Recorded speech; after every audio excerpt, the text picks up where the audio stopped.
Prime Time News, pemirsa, Bu Khofifah, Anda mengatakan bahwa negara akan mengintervensi. Konkretnya seperti apa? Ya, jadi pertama Kementerian Sosial punya safe house.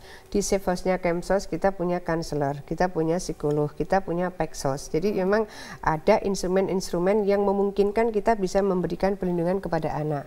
Nah sekarang kalau kita masuk apakah Undang-Undang Kesejahteraan Anak maupun Undang-Undang Perlindungan Anak, sesungguhnya hak asuh itu masih diprioritaskan pada keluarga yang bersangkutan. Jadi extended family. Terdekat, ya? Pada 3 derajat. Jadi dia bisa omnya, bisa eyangnya, bisa ponaannya. Nah pada posisi seperti itu sebetulnya dari pihak keluarga harus diberi prioritas untuk bisa memberikan pengasuhan kepada mereka. Tapi sebenarnya kalau misalnya kasus yang sebelumnya Bu Khofifah ingin konfirmasi saja, ketika sudah memberikan hak asuh katakanlah kepada keluarganya, apakah ada evaluasi? Oh, tetap harus ada pengawalan ya. Tetap harus ada pengawasan ya. Itu masih jalan berarti ya. Iya. Karena itu mandat Undang-Undang Perlindungan Anak juga. Oke, jadi maksudnya tidak ya dilepas begitu saja terus tidak ada pengawasan. Tidak. Kalau misalnya katakanlah oleh penetapan pengadilan, katakanlah extended pemilih tidak ada lagi dan sebagainya. Kalau itu misalnya jalan terakhir misalnya mencabut hak kuasa asuh untuk sementara, itu bisa ditetapkan oleh pengadilan dan bisa ditunjuk itu diberikan kepada pemerintah, bisa saja ke Mensos dan sebagainya. Bisa perseorangan, bisa lembaga. Bisa perorangan, bisa lembaga, dan itu atas dasar putusan pengadilan. Nah, tentu ada pengawasan terhadap itu. Nah, ini saya kira harus menjadi pelajaran publik bangsa Indonesia ini, keluarga-keluarga yang tidak bisa lagi ditoleransi melakukan tindakan penelantaran. Karena kalaupun anak katakanlah mengganggu kenyamanan orang tua, itulah dunia anak, itu alami gitu. Jadi kalau ada anak cengeng, anak rewel dan itu dunia anak, maka orang tua harus menyadari betul bahwa justru itulah yang harus dilindungi, bukan justru apa yang terjadi di Cibubur ini menyiksa bahkan masuk dalam kategori tindak pidana. Saya kira itu yang penting. Tapi Bu Khofifah, saya mendengar informasi juga katanya tetangga sudah pernah lapor sebelumnya kepada polisi, tapi tidak ada tanggapan. Jadi bagaimana supaya kasus-kasus ini tidak seperti ini tanggapannya? Karena sepertinya untuk kasus kekerasan anak hampir sama dengan narkoba itu mestinya. Jadi narkoba itu peran serta masyarakat menjadi sangat penting. Jadi bagaimana masyarakat melaporkan apa yang terjadi di sekelilingnya. Sebenarnya di Cibubur ini juga begitu. Kita baru mengetahui ketika ada informasi masuk di sosmed grupnya Kemsos. Nah, setelah masuk di grupnya Kemsos, maka jam 9 itu teman-teman TRC terdekat sudah langsung gabung dengan KPAI dan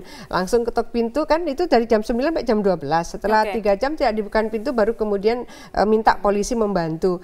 Nah, pada posisi seperti ini saya ingin menyampaikan juga terima kasih. Jadi penduduk di Citra Grand itulah yang memberikan informasi awal sehingga terkomunikasikan. Nah, ada hotline-nya tidak Ibu? Jadi bisa kami tulis nanti di tayangan.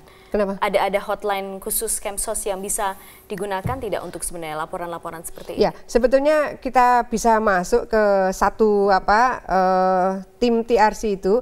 Bisa langsung ke Kawal Bansos juga bisa, kawalbansos.kemsos.go.id. Oke, bisa dari sana ya. Sekarang kita bicara soal pencabutan hak asuh sementara. Sampai kapan itu dilakukan? Kalau misalnya memang mereka ternyata terbukti pengguna, apakah nanti setelah direhabilitasi kemudian kalau Granat melihat, oke, mereka sudah bisa baik, bisa lagi mengasuh anaknya? Gini. Kita jangan buru-buru mengatakan bahwa ini rehabilitasi ya. Sebab begini, ini kami melihatnya dari kejahatan. Ya. Dari mana dia dapat narkoba ini? Ya, dia pasti beli dari luar. Dan ini kesempatan untuk kepolisian. Kita juga berterima kasih kepada Renakta yang telah memproses. Dan sekarang ini sudah beralih, kalau narkoba pasti beralih ke Direktorat Narkobanya ya. Ini perlu ditelusuri. Dari hal yang kecil bisa mengungkap yang lebih besar. Jadi saya tetap melihat bahwa ini kejahatan narkoba yang kejahatan yang sangat serius ya. Sampai sudah masuk ke ke kaum intelektual ya. Dan ini kan betul-betul membahayakan generasi yang akan datang. Jadi maksud Anda ada kemungkinan tidak hanya pengguna, tidak sekedar pengguna? Iya, sebab ini harus dikembangkan. Untuk menentukan seseorang dimasukkan di rehabilitasi itu harus ada asesmen dulu. Tidak begitu saja. Dokter terus masuk. Tidak. Harus lihat latar belakang juga bagaimana ya bisa menekan narkoba ini. Ya, ini bisa dikembangkan dari sisi lain ya. Sisi anak mungkin, tapi sisi narkoba ini harus melihat sebagai kejahatan. Nanti setelah asesmen itu menyatakan bahwa ini perlu direhabilitasi, silakan rehabilitasi. Tapi jangan buru-buru ke situ. Dari hal yang kecil bisa mengungkap yang lebih besar. Saya tidak tahu, saya kira mereka, para penyidik punya keahlian untuk itu. Tapi kalau misalnya, Bang Aris, kalau misalnya nanti setelah semuanya baik, bagaimanapun kan hak asuh juga harus dikembalikan lagi. Kapan itu? Jadi ada persyaratan untuk mencabut hak kuasa asuh itu. Pertama, terbukti melakukan tindak pidana. Itu satu, tidak pidana penelantaran gitu. Yang kedua, bahwa dia betul-betul bahwa tidak cakap secara hukum. Apakah dia berperilaku menyimpang seks, apakah dia menyimpang narkoba dan sebagainya, itu sebagai persyaratan. Jadi itu yang saya mau ingatkan, jangan sampai pembenaran terhadap perilaku menyimpang karena narkoba lalu seolah-olah boleh-boleh aja melakukan penelantaran, bukan itu. Tapi itu harus dipakai sebagai persyaratan untuk mencabut hak kuasa asuh sementara.